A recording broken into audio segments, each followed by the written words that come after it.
জন্য মানুষের সাথে দেখা করতে পারি না। জুব্বাটা শুকাইলে এই জুব্বা গায়ে দিয়া মসজিদের খুতবা দেয়। তারাও মুসলমান, তুমিও মুসলমান, আমিও মুসলমান, ঠিক না? কথা বলো। তাইলে নির্বাচন ভালো মাসে করবে কি করবে না? হোক আর না হোক, আমার দায়িত্ব আমি পালন করলাম। এইভাবে অমর মার্কা পরিবেশ এখন তো নাই, সব শেষ হয়ে গেছে। আছে কিছু করে টিউবারেও ঘুষ খায়, সকালবেলা সাপ দেন, খটর খটর হয়, যে একবার না দেন কয় দিতে আছে। এমন কোন সেক্টর নাই। কিসের জায়গা?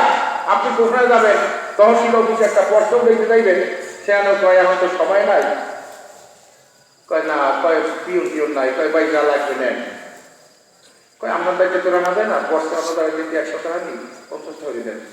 ফোন দেখালো, এই নিজস্ব লোক আইসে 50 টাকা দিবি, আসলে বুয়া কোনো কথাই হয় না। টাকা পয়লা পকেট নেই না, কলার মসজিদে আসান গেছে, মসজিদে কি গেছে নামাজ কালাম করিয়া, প্রায় আমি 6 ফিট দিয়ে আমি বাইরে সুবহানাল্লাহ সুবহানাল্লাহ মধ্যে সব করিয়াই নেন 50 টাকা মসজিদে, কয় দান সৎকায় ওস্তাদ। একটা কথা ভালো করে জানেন, আল্লাহ নবীর হাদিস, হারাম দিয়ে যদি কেউ লেখে দিয়ে কোনো কাম করে, আল্লাহর নবী বলে সব কাফের হয়ে যাবে। আমার সাহেব প্রত্যেক বছর হজ করে, প্রত্যেক বছর কি করে? হালাল মাসের দেওয়া হাজি খুব কম, সেই হজ করতে অনেকবার। কিন্তু যত 2 নম্বর পয়সা, মানুষের পকেটের পয়সা, চুরি পয়সা, রাস্তার পয়সা, গেটের পয়সা, আল্লাহ চেহারা দেয় মালাও দেব, শয়তানের মতো দেখায়। এবার আপনি রসুলের রওজায় গেছি, মার্কা লাগাও না, সেখানে গেছে শেখ হাসিনার হাতে বয়াত হয়েছে, আওয়ামী লীগ করলাম, তার তোমার মার্কা থাকতো কি বাইরে? খালে দাঁড়াতে বয়াত হওয়ার পর থাকতো কি? রসুলের হাতে বয়াত হয়ে গেছিল সালাম দিয়া, তারপর তোর মার্কা এদিন আছে না, মার্কা থাকবে না, তোর মতো মুনাফিক আল্লাহ কমিউনিটি কেউ দিন হয়। লাগাইছো মানুষকে ধোঁকা দেওয়ার জন্য, আলহাজ লাগাইছো।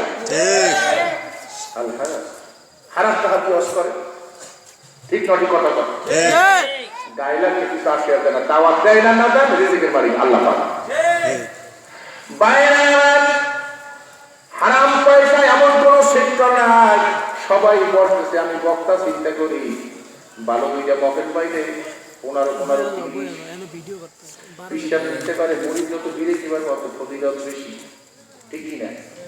ঔষধের দোকানদারকে বন্ধু জিজ্ঞেস করে পেশা কেনা কেমন, ব্যাপার সারাই নিয়ে তিনি কি দেখেন, ডায়রিয়া মনে নাই, ওর সাথে কোন অবস্থার মধ্যে আছে?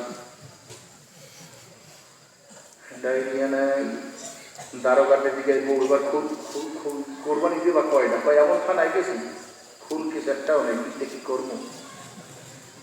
কি করে?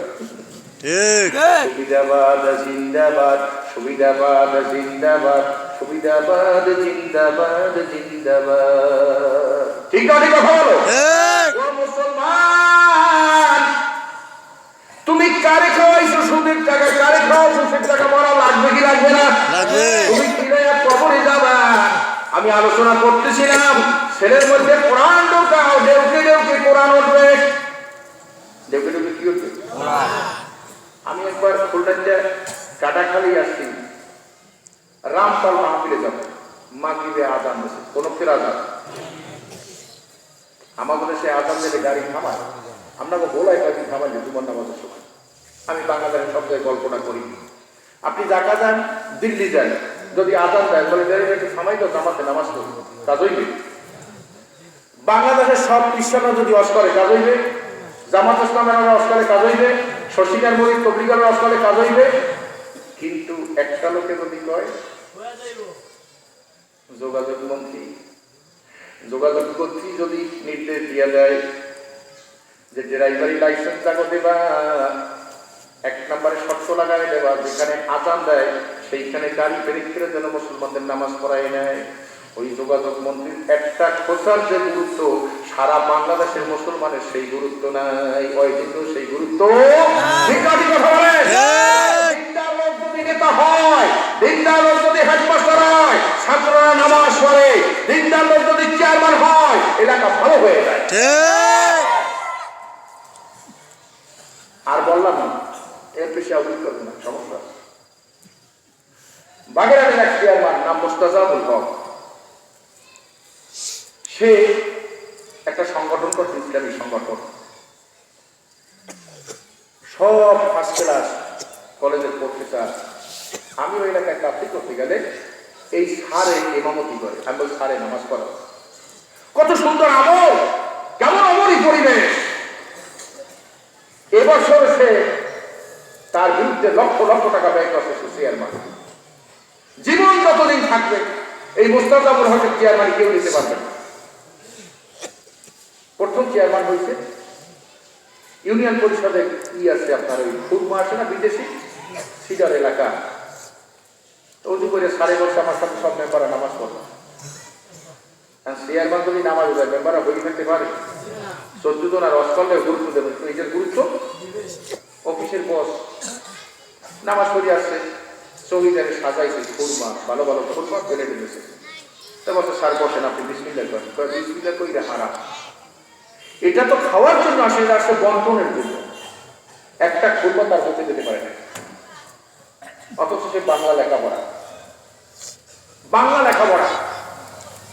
তার এক ছাত্র আমার কাছে একদিন বলে যে শীতের রাত সারের মাঝের সময় বসা দেখলাম, এসার পরে বসা দেখলাম রাত 10টা মুখখান মলিন। জিগেলাম স্যার বাড়ি যাবেন না? বাড়ি আরো 1 ঘন্টা পর যাবো। স্যার ব্যাপার কেন? এটা তোমার শোনার দরকার নাই। অনেক পর পর স্যারকে জিজ্ঞেলাম স্যার ব্যাপার কি? বলে যে বাড়িতে 200 টাকা নিয়ে আসছিলাম, মাছ তরকারি কিনবো, তাই হিন্দু মহিলা দিতে পারবে স্যার না খাওয়া, কালকে থেকে ঘরে পাক শাক নাই, টাকা দিচ্ছে হিন্দু মহিলারে দিয়ে দিছি। এখন মোবাইলও বন্ধ করছি, বাড়িতে ফোন দিয়ে যেন আমাকে না পায়, ছেলেমেয়েরা নুন মরি দিয়ে খাইয়া ঘুমাবে, তারপরে বাড়িতে যাবো। আল্লাহ, এরাও মুসলমান, আর তুমি চুরি করে বুড়ি বুড়ি টাকা ব্যাংকে ধুইয়া কবরে গেল, তুমিও মুসলমান পরিচয় দিচ্ছ। ইতিহাস দেখো, ভিতরে যদি কোরআন থাকে, ভিতরে যদি আল্লাহর ভয় থাকে, আল্লাহর ভয় যদি বান্দার থাকে, জাহান্নামের ভয় থাকে, সেই বান্দা কোনদিন হারাম পয়সা পকেটে নিতে পারে না। কোরআন বানাও, দেউকি দেউকি কোরআন উঠবে। আমি রাতকালে মাহফিল করতে রওনা দিলাম, হঠাৎ করে আযান দিছে মাগরিবের। আল্লাহু আকবার, আল্লাহু আকবার, আশহাদু আন লা ইলাহা ইল্লাল্লাহ। মক্কা থেকে মদিনা যাচ্ছি, বাংলাদেশের কথাই মনে পড়লো যে নামাজ পড়তে হবে, কি করবো। হঠাৎ করে আজানের আওয়াজ শুনতেছি, পাহাড় ঘেঁষে আওয়াজ আসছে। মিশরীয় ড্রাইভার আসতে দেরি করে দিতে, ইয়া হাজ্জি আসসালাত আসসালাত, সুবহানাল্লাহ বলে নামাজ আদায় করলাম। আলহামদুলিল্লাহ, নামাজ পড়ে যখন গাড়ি করবো, কোন কোম্পানি একটা প্যাকেট একটা পানি নিয়ে দাঁড়ায় আসে, ইয়া হাজ্জি হাজ্জি হাজ্জি, হাতে হাতে দিতেছে। আল্লাহর মেহমানকে তারা মেহমানদারি করাই দিয়েছে। সুবহানাল্লাহ, সেটা সে শান্তি আসবে না, আসবে তোমার আমার দেশ। কোরআন তেলাওয়াত চলছে। আমি আর বাড়িতে গেলাম, আমাদের এলাকায় বাড়ি পাড়ের ঘাটে, আমার মাজা ভাই ছেলে মনসুর আলী সাহেব মক্কার বাসিন্দা হয়ে গেছে, ব্রিটিশের শেষের দিকে গেছে। আমার খবর পাইয়া বাসায় নিলেন। ওদেশের বাসাগুলো যারা গেছে, সোফার সিস্টেম অন্যরকমের। মেহমান যাইয়া প্রত্যেকের বাসায় কোরআন শরীফ আছে, কোরআন শরীফ তেলাওয়াত করে। মেহমানদের কি করে? কোরআন শরীফ। হোটেলের ম্যানেজার কোরআন তেলাওয়াত করতেছে, ড্রাইভার কোরআন তেলাওয়াত করতেছে, যেই মানুষ যায় কোরআন দিয়ে কথা বলে, মেহমানদের অতিথিরা কোরআন শরীফ পড়ে। এদেশে বর্তমান জন্য আমাদের সাইডে মামায় আসছে, বাকরিকায় মামা এই বল এই স্যারের এই দেন 20 আমার স্যারের কিন্তু অনেক 36টা আছে, চাপনি দেন মামায় দেহে ড্যান্স চলতে আছে, চলতে আছে, আর সেখানে কোরআন তেলাওয়াত চলতে আছে। শান্তি কি আমাদের দেশে আছে? বাইরে আজান হচ্ছে কাটাকালিতে, মনে করলাম নামাজ যদি পড়তে পারবো না।